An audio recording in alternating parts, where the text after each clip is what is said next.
Hello students, इस video में हम 7th स्टैंडर्ड का फर्स्ट सेमेस्टर का क्वेश्चन पेपर डिस्कस कर रहे हैं। तो ये मैथ्स का पेपर है फॉर 60 मार्क्स और आपको टाइम दिया जाएगा 2.5 आवर्स। ठीक है, तो फर्स्ट क्वेश्चन है fill in the blanks. First क्या है?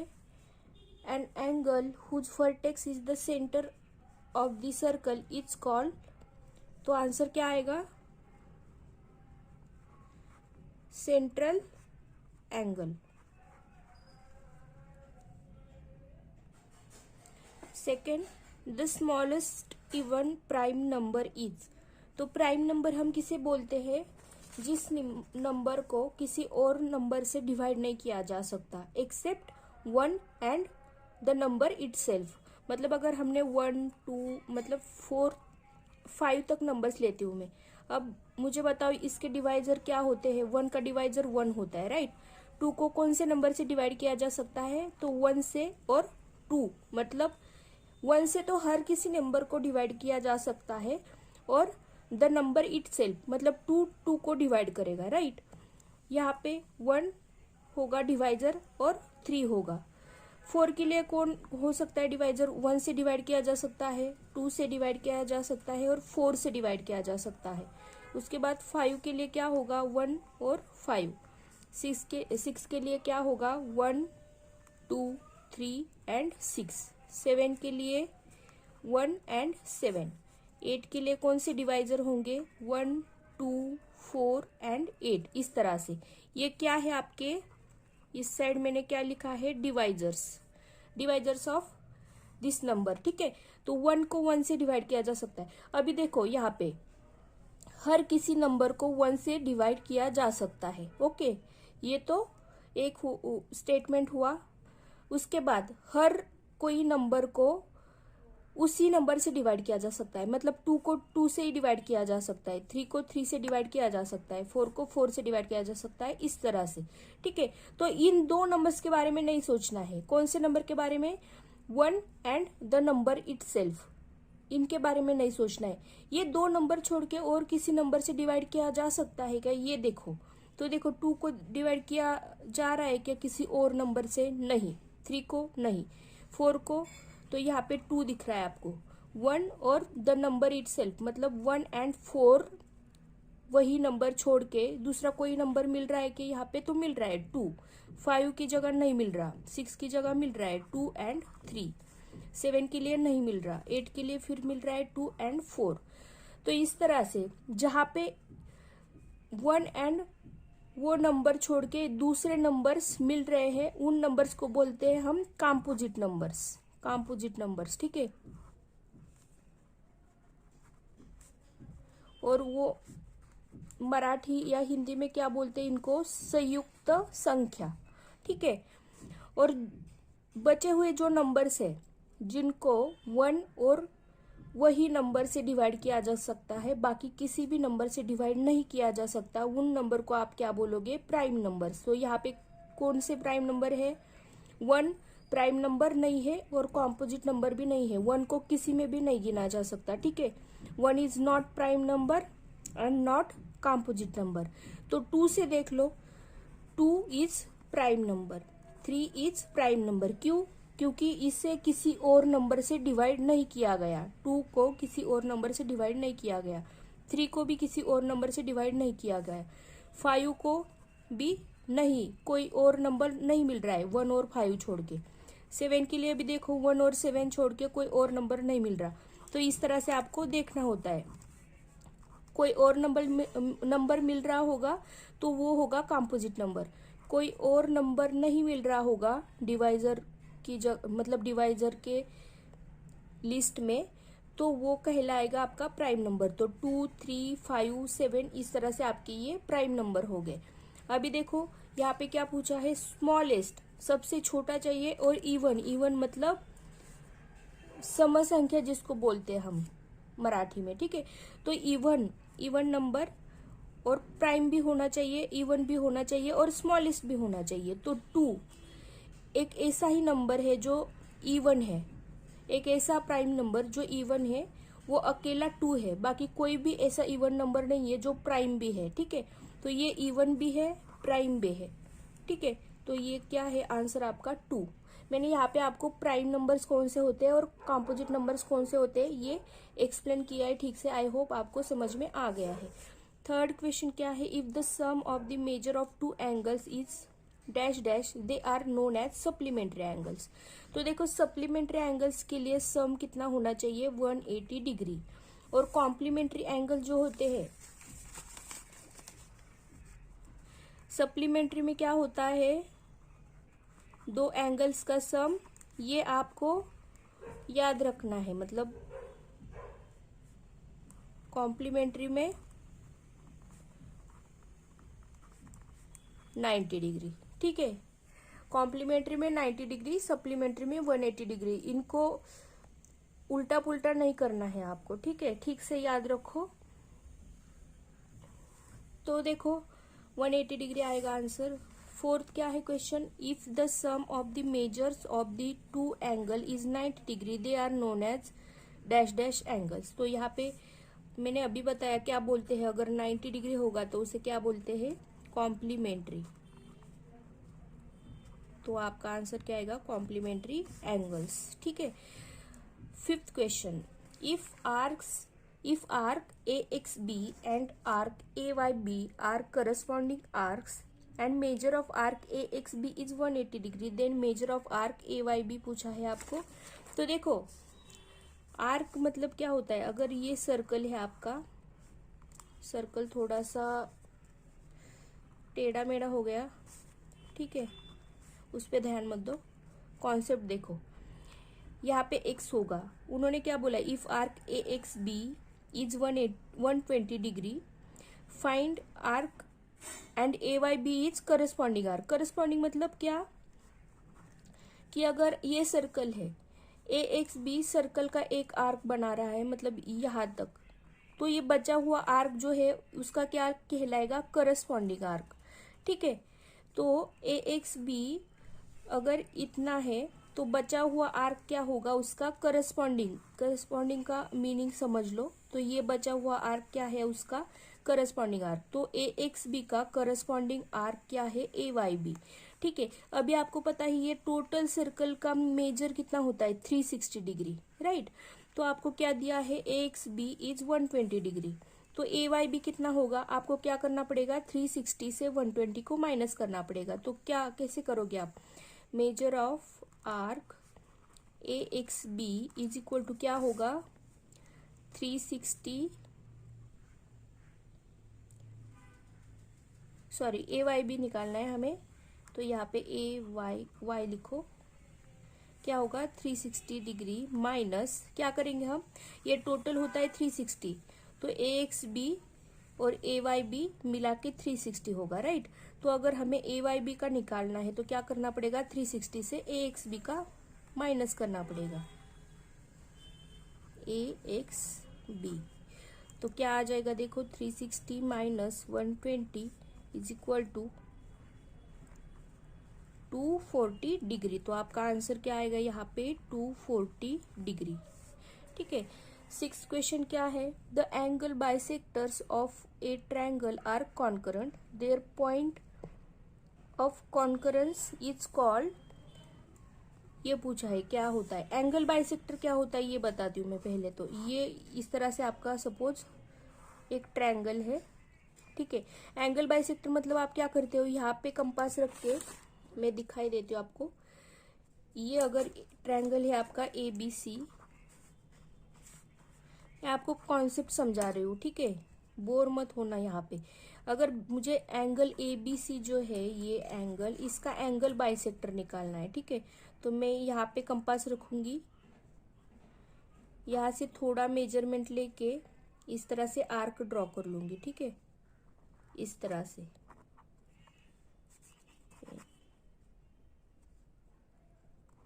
ओके, अभी मुझे यहाँ पे और 2 पॉइंट मिले, इसे बोलती हूँ पॉइंट P एंड इसको बोलेंगे पॉइंट Q। अभी क्या करना है आपको, अगेन Q पे रखो और आगे एक आर्क ड्रॉ कर लो, फिर P पे रखो और आर ड्रॉ कर लो। इस तरह से आपको यहाँ फिर से एक पॉइंट मिला, इसको बोलो पॉइंट आर सपोज। तो अभी क्या करना है आपको, ये बी और आर को ज्वाइन कर लेना है इस तरह से। तो ये होता है आपका एंगल बाइसेक्टर। इस तरह से आप अगर ए का भी एंगल बाइसेक्टर निकालोगे और सी का भी, मतलब ए मतलब क्या, एंगल ए का, एंगल बी ए सी का एंगल बाइसेक्टर निकाला आपने, फिर एंगल ए सी बी का बाइसेक्टर निकाला इस तरह से। तो ये क्या करेंगे, देखो मैं डायरेक्टली निकाल देती हूँ।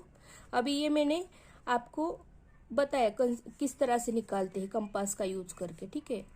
ये वाला डायरेक्ट निकाल लेते हो। तो ये इसे क्या बोलते हैं, ये पूछा गया है। The angle bisector of triangle are concurrent, their point of concurrence, ये जो होता है पॉइंट ऑफ कॉन्करेंस, इसे क्या बोलते हैं, तो इसे बोलते हैं इन सेंटर, ठीक है, इन सेंटर। देखो आपके कॉन्सेप्ट भी क्लियर होते जा रहे हैं। यहाँ पे आपने क्या सीखा, how to draw angle bisector of a triangle या फिर ऑफ ए एंगल, ठीक है। यहाँ पे इस एंगल का बाइसेक्टर निकाला, फिर इस एंगल का निकालो, इस एंगल का निकालो, इस तरह से निकालोगे तो ये क्या हो जाएंगे, एंगल बाइसेक्टर आपके कॉन्करेंट हो जाएंगे, वो एक जगह पे इंटरसेक्ट करेंगे और उस पॉइंट को आप क्या बोलोगे, पॉइंट ऑफ कॉन्करेंस को इन सेंटर बोलोगे, ठीक है।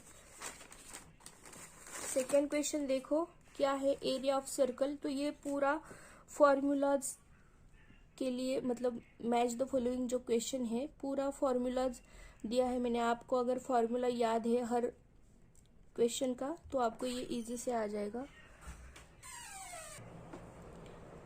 एरिया ऑफ सर्कल क्या होता है, फॉर्मूला पाई आर स्क्वायर। तो इसका आंसर क्या आएगा, पाई आर स्क्वायर, ठीक है। एरिया ऑफ स्क्वायर क्या होता है, साइड इंटू साइड। स्क्वायर मतलब जिसके चारों साइड इक्वल होते हैं, तो साइड इंटू साइड होगा। एरिया ऑफ रेक्टेंगल, रेक्टेंगल क्या होता है, यहाँ पे बताती हूँ मैं आपको।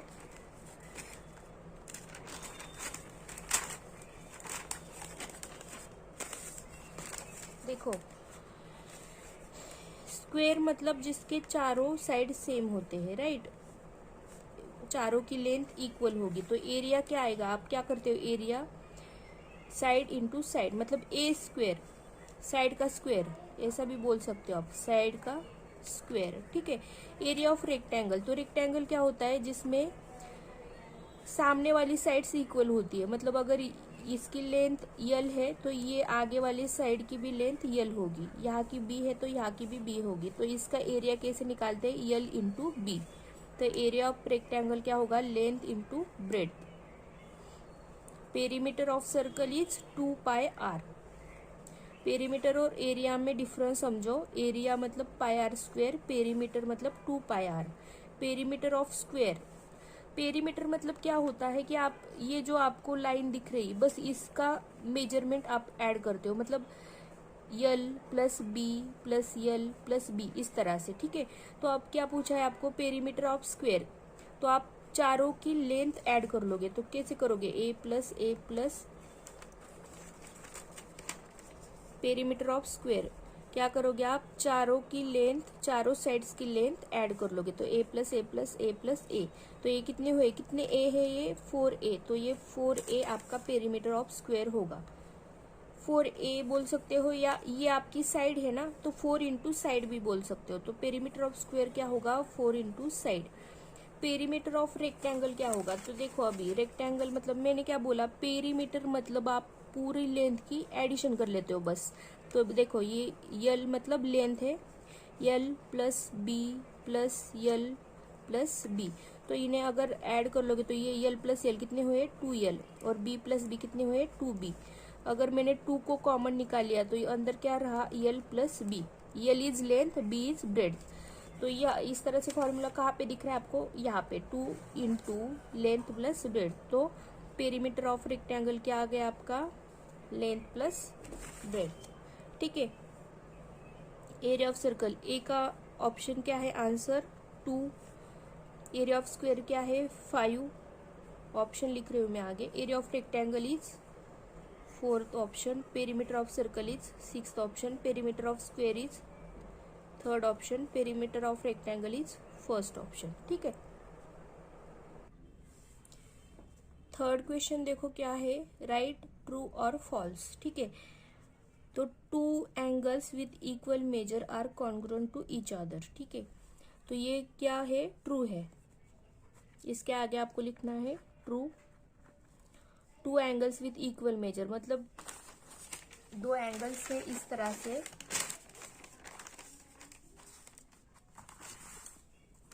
दो एंगल्स है, अगर ये एंगल है 40 डिग्री और दूसरा एंगल भी इस तरह से ड्रॉ किया मैंने 40 डिग्री, जब दो एंगल्स का मेजरमेंट सेम होता है, ये एंगल है ABC, ये एंगल है PQR, तो हम क्या बोलते हैं उनको, congruent to each other. These angles are congruent to each other. किस तरह से लिखते हैं, angle ABC is congruent to angle PQR।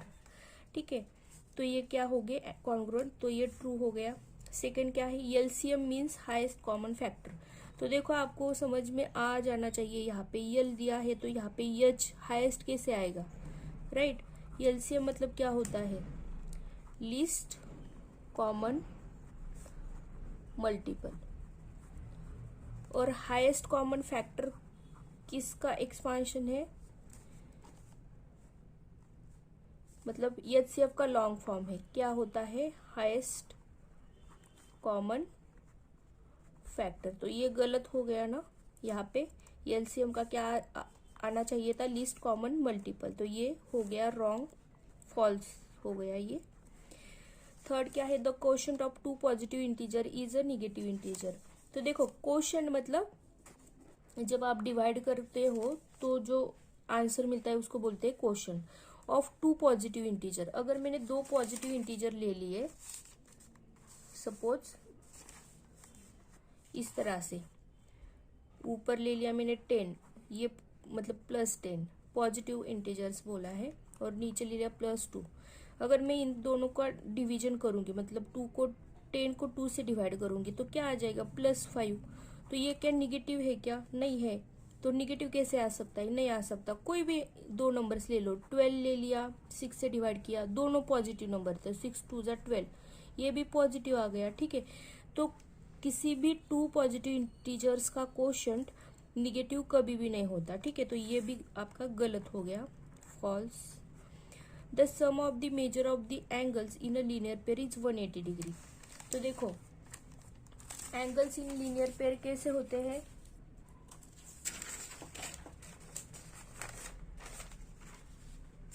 जो आपके angles in a linear pair होते हैं वो इस तरह से होते हैं, ये इस तरह से। अगर ABC और D बोला है यहाँ पे आपने, तो ये जो एंगल है एंगल ABC एंड ये एंगल है CBD, इनको बोलते हैं angles in linear pair. Linear pair मतलब क्या होता है, लीनियर एक लाइन फॉर्म करते हैं, इनके बीच में एक कॉमन साइड होती है, और बचे हुए जो मतलब इनके जो दो साइड्स होते हैं ना, एंगल के जो साइड्स होते हैं ना, वो एक दूसरे के एग्जैक्ट ऑपोजिट होते हैं। ठीक है, ये दो एंगल का हो गया यहाँ पे, तो हम क्या बोल सकते हैं, एंगल ABC। लीनियर पेयर मतलब देखो BA साइड इस तरफ है तो दूसरी साइड उसके एग्जैक्ट ऑपोजिट जा रही है। ठीक है, तो ये अगर आप ये मेजर करोगे तो वो कितना आएगा, 180 डिग्री। ये एंगल हो गया angles in linear pair, angle ABC plus angle CBD कितना आना चाहिए, 180 डिग्री। ठीक है, तो क्या बोला है यहाँ पे, the sum of measures of the angles in a linear pair is 180 degree. तो ये क्या हो जाएगा, ट्रू हो जाएगा। फिफ्थ क्वेश्चन क्या है, एरिया ऑफ स्क्वेयर। स्क्वेयर मतलब क्या होता है, जिसके चारों साइड इक्वल होते हैं। ठीक है, तो इसका एरिया निकालते टाइम हम क्या करते हैं, ये वाली साइड इंटू ए वाली साइड, मतलब लेंथ इंटू ब्रेड्थ करते हैं, लेकिन यहाँ पे लेंथ भी ए है ब्रेड्थ भी ए है, तो क्या हो जाएगा, A into A is A square. ये क्या है, आपकी साइड है, मतलब साइड ही बोलेंगे ना आप इसको, मैंने बस ए बोला था, मतलब मेजरमेंट ए लिया था, तो साइड स्क्वेयर होगा आपका एरिया ऑफ स्क्वेयर। ठीक है, side into side. Basic formula क्या होता है किसी भी क्वाड्रिलेटरल का जब आप एरिया निकालते हो तो ये अगर लेंथ है, ये ब्रेड्थ है, तो आपका बेसिक फॉर्मूला होता है लेंथ इंटू ब्रेड्थ, राइट। तो अगर आपका स्क्वायर आ गए यहाँ पे, ये भी ए है, ये भी ए है, तो आप क्या करोगे, लेंथ इंटू ब्रेड्थ करते हो तो ये ए इंटू ए, इसलिए यहाँ पे क्या आ जाएगा, साइड का स्क्वायर, साइड इंटू साइड, ठीक है। तो ये क्या हो गया आपका ट्रू। 6th क्वेश्चन क्या है, if the sum of the measure of two angle is 180 degree they are known as complementary angles. तो मैंने अभी आपको बताया था कि जब सम आपका कितना होगा, 180 डिग्री होगा, तो क्या होंगे वो एंगल्स, सप्लीमेंट्री, ठीक है। तो ये आपका क्या हो जाएगा, फॉल्स। यहाँ पे एक बार लिख लेती हूँ मैं, जब सम ऑफ एंगल्स इज 180 डिग्री तो क्या हो जाएगा, वो एंगल्स क्या होंगे, सप्लीमेंट्री एंगल्स। एंड जब 90 डिग्री होगा दो एंगल्स का सम, तो वो क्या कहलाएंगे, कॉम्प्लीमेंट्री एंगल्स। तो इस तरह से आपका आंसर रहेगा। तो आपको स्टेटमेंट ठीक से पढ़ना है, वर्ड टू वर्ड पढ़ना है, आपको हर एक वर्ड पे ध्यान देना है, नहीं तो आपका आंसर गलत हो जाएगा, ठीक है। तो ये वीडियो हम यहाँ पे ख़त्म करते हैं, मतलब क्वेश्चन 3 तक हमारा कंप्लीट हो गया है। क्वेश्चन 4 से हम नेक्स्ट वीडियो में डिस्कस करेंगे। तो मैंने चैनल पे 7th स्टैंडर्ड की एक प्लेलिस्ट बनाई है, वहाँ पे आपको ये सारे वीडियोस मिल जाएंगे, ठीक है। ये क्वेश्चन पेपर जो है ये पूरा मैं वहाँ पे अपलोड कर दूंगी, तो आप वहाँ पे जाके देख लो। और लिंक जो है आपको प्लेलिस्ट की, 7th स्टैंडर्ड प्लेलिस्ट, वो आपको इस वीडियो के डिस्क्रिप्शन बॉक्स में मिल जाएगी, तो आप वहाँ पे जाके चेक कर लो।